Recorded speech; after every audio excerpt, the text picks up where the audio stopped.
Good to see you again. Good to see you. So obviously the whole path to stardom is such kind of a weird thing for anyone because everyone's path is so different, whether it's to music or movie or TV or whatever the case may be. Yeah. If someone were going to make a movie about your own path to stardom, what would be the best scene in that movie? What would be the craziest thing that happened to you?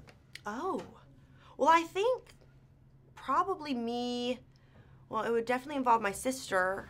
I guess it's funny because we were on set because I Am Sam was the first movie I did.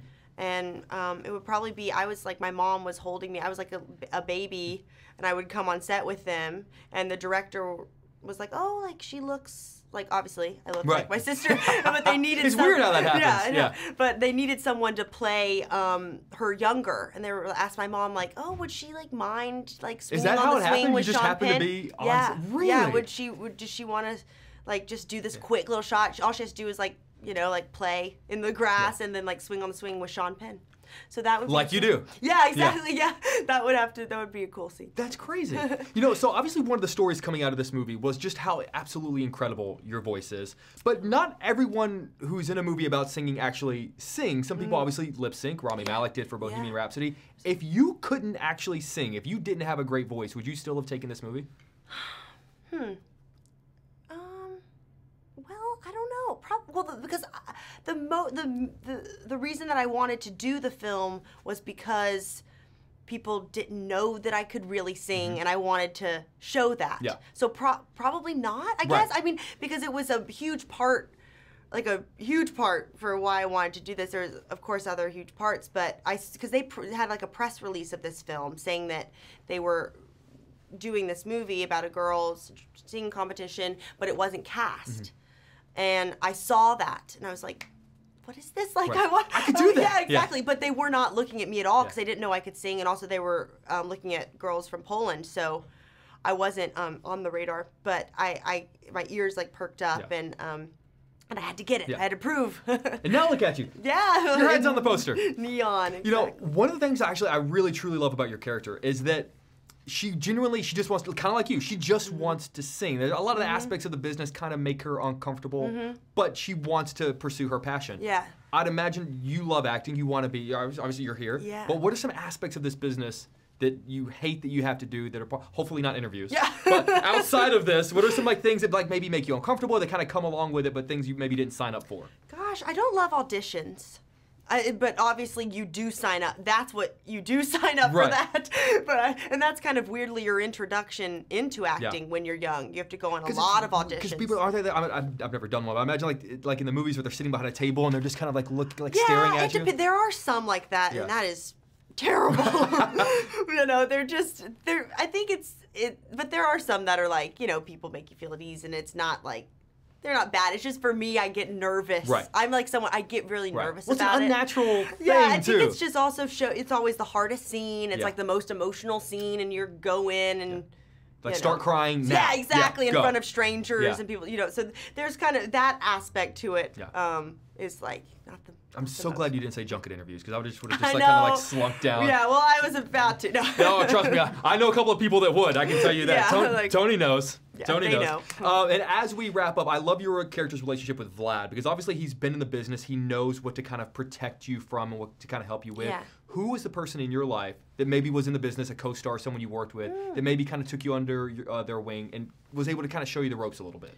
Gosh, I think, well, there's a lot. I've really got to work with a lot. I think, well, maybe someone that probably popping into my head is like Sophia Coppola is someone, because I was so young when I was 11 when I did Somewhere, and she was someone that still to this day is a friend and someone I feel like I can call, and she did really take me under her wing, being such a young girl and her gone through it. That's a good one to have. That's a really good one. Mine's that guy right there. Yeah. Look at him. There he is. Elle, so good to see you. Congratulations on everything. You have both worked with some truly incredible filmmakers over the course of your career. When you're on, both of you guys, when you're both on set, what were some lessons from different filmmakers you've learned that you thought like, oh, I remember when this person did that. I'm going to try to maybe do something similar. Get it done quickly. Quickly? Yeah. Keep it moving. Yeah, I made a film with Clint Eastwood, and he was done before lunch. Which you had to go golfing. So, yeah, if you like that. But yeah, it was. I don't know.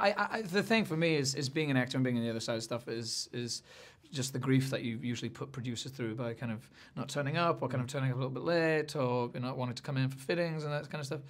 I really learned that that stuff is so important. You need that stuff because there's so many departments that are kind of waiting around for you. So I kind of made a vow never to kind of make a producer have a horrible day. There you go. Which is good. Yeah, I mean, I've been lucky too. I mean, I got to make a movie of David Fincher. That's, I think, anyone who gets to make a movie of David Fincher, it leaves a lasting impression. He just gets so much out of the day. He doesn't, nothing is wasted. You just shoot so much, and you don't squander the opportunity. Which is kind of the flip Literally side of Clint. Yeah, because Clint's like one take and done. It isn't David Fincher we're gonna do 180 takes of this shot. Yeah, it's a lot of takes, but you're doing it in a very compressed period of time. It's actually kind of often less time than most people will do 2 takes in or 3 takes in. So I love that process, and I definitely tried to steal as much from that as I could.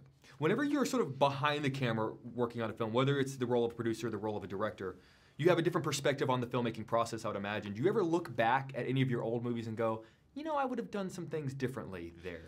I mean, I think I sleptwalked through most of my 20s.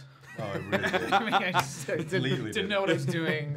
Yeah. My regrets are all on me. It's all just 100%. why was I such a lazy person? Yes. Now we're trying to make up for it. Yeah. Well, if your version of laziness or the amount of the type of work that you guys put out, then you're doing pretty well. You guys have both done some incredible work on television, which is obviously a different sort of style of storytelling because you have more time to kind of flesh things out.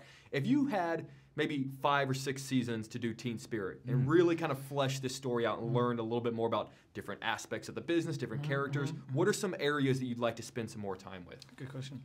I mean, I think there's a lot more stories to tell of this character. I'm most interested to know what you think would happen to this character after this movie. Without giving too much, the very last shot of her that we see makes the second, because the credits are going, we're kind of getting this quick pop of all these things that are happening, and then there's that very last shot where I went, oh shit, because now it makes me wonder what is going to happen now, and the way she delivers it, the way you guys cut, it's absolutely beautiful, but. To your point, yeah, I want to keep going with that. Yeah. Guys, seriously, thank you so much for Thanks. this. Thank you so much. Thank you so much. Thank you.